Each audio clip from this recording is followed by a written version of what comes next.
2024년 6월 25일 화요일 열린비전교회 새벽기도에 나오신 모든 성도님들을 환영하며 축복합니다. 오늘 우리가 함께 나누실 말씀은 사도행전 26장 2절부터 18절까지의 말씀입니다. 사도행전 26장 2절로 18절입니다. 제가 봉독하겠습니다. 아그리빠 왕이여, 유대인이 고발하는 모든 일을 오늘 당신 앞에서 변명하게 된 것을 다행히 여기나이다. 특히 당신이 유대인의 모든 풍속과 문제를 아심이니이다. 그러므로 내 말을 너그러이 들으시기를 바라나이다. 내가 처음부터 내 민족과 더불어 예루살렘에서 젊었을 때 생활한 상황을 유대인이 다 아는 바라. 일찍부터 나를 알았으니 그들이 증언하려 하면 내가 우리 종교의 가장 엄한 팔을 따라 바리새인의 생활을 하였다고 할 것이라. 이제도 여기 서서 신문 받는 것은 하나님이 우리 조상에게 약속하신 것을 바라는 까닭이니, 이 약속은 우리 12지파가 밤낮으로 간절히 하나님을 받들어 섬김으로 얻기를 바라는 바인데, 아그리빠 왕이여, 이 소망으로 말미암아 내가 유대인들에게 고소를 당하는 것이니이다. 당신들은 하나님이 죽은 사람을 살리심을 어찌하여 못 믿을 것으로 여기나이까?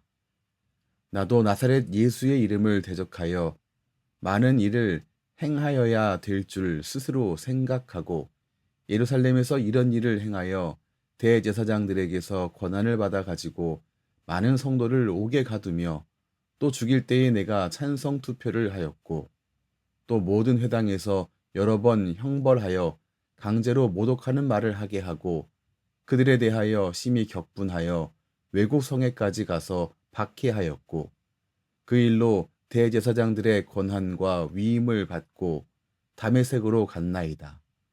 왕이여, 정오가 되어 길에서 보니 하늘로부터 해보다 더 밝은 빛이 나와 내 동행들을 둘러 비추는지라. 우리가 다 땅에 엎드러짐에 내가 소리를 들으니 히브리 말로 이르되 사울아 사울아 내가 어찌하여 나를 박해하느냐. 가시체를 뒷발질하기가 내게 고생이니라.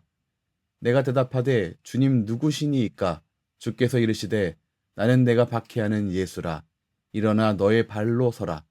내가 내게 나타난 것은 곧 내가 나를 본 일과 장차 내가 네게 나타날 일에 너로 종과 증인을 삼으려 함이니 이스라엘과 이방인들에게서 내가 너를 구원하여 그들에게 보내어 그 눈을 뜨게 하여 어둠에서 빛으로 사탄의 권세에서 하나님께로 돌아오게 하고 죄 사함과 나를 믿어 거룩하게 된 무리 가운데서 기업을 얻게 하리라 하더이다. 아멘. 바울 사도는 아그리빠 왕 앞에서 자신을 변호할 기회를 얻었습니다. 오늘 말씀에서 그는 자신의 종교적인 배경과 회심의 과정을 자세히 설명하고 있습니다. 먼저 오늘 말씀을 보시면 이 바울은 아그리빠 왕에 대한 존경심을 나타내는 말로 그 말을 시작하는 것을 확인할 수 있습니다. 우리 주변의 어떤 그리스도인들은 이 복음을 전하려고 하는 이 노력에 너무 열심이고 자신이 받은 이 새 생명에 너무 집중한 나머지 다른 사람에게 복음을 전할 때 무례한 태도로 다가갑니다. 그렇게 무례히 행하면서도 지금 자신이 무례하다는 사실조차 알아차리지 못하는 경우도 종종 있습니다.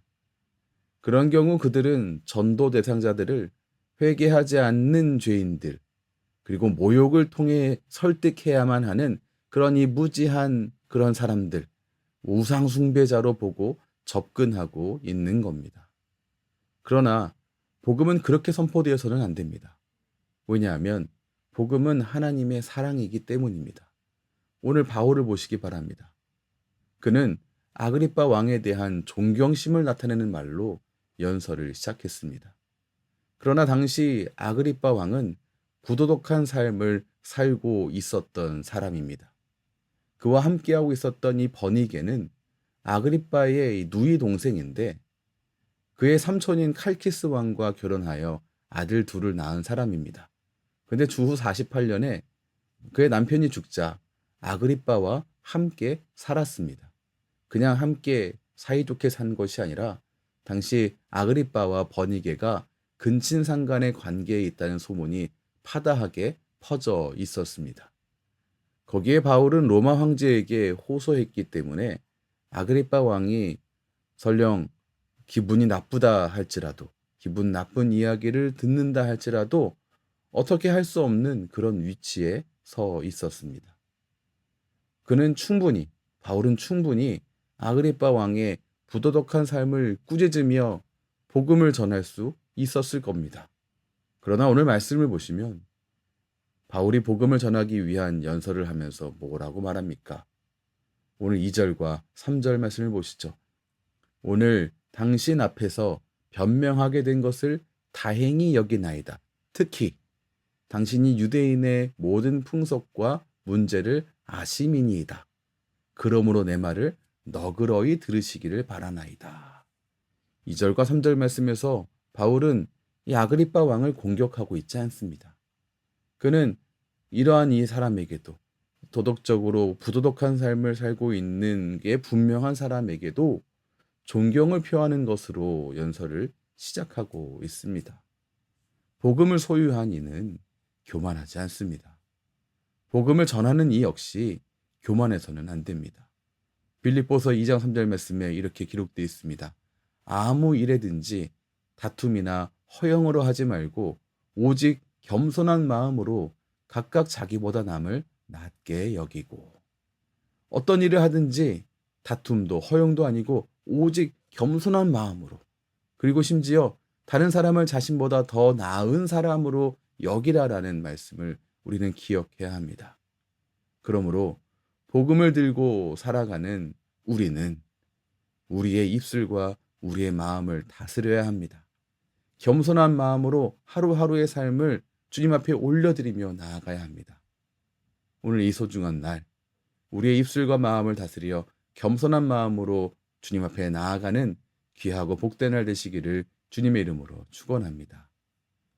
이어서 바울은 자신의 회심 과정을 자세히 설명했습니다. 바울이 어떤 사람이었습니까? 그는 율법과 성전에 대한 열정으로 예수님을 따르는 제자들을 박해하는 데 앞장섰었던 사람입니다. 그러나 그가 한 박해 행위들은 가시체를 뒷발질하는 것과 같은 행동이었습니다. 가시체를 뒷발질하다라고 하는 것은 가축을 몰 때 사용하는 이 뾰족한 막대기를 뒷발로 차는 동물을 묘사하는 그리스의 속담입니다. 결국 그가 박해 행위를 위해 열심을 내면 낼수록 자신에게 해를 입히는 것과 같다라고 하는 말씀입니다. 오히려 주님께서 바울에게 그렇게 이야기하고 있습니다. 그런 바울에게 주님은 가시체를 뒷발질하는 것을 멈추고 너의 발로 서라고 명하셨습니다. 그 뒷발질함을 멈추고 너의 발로 다시 서라.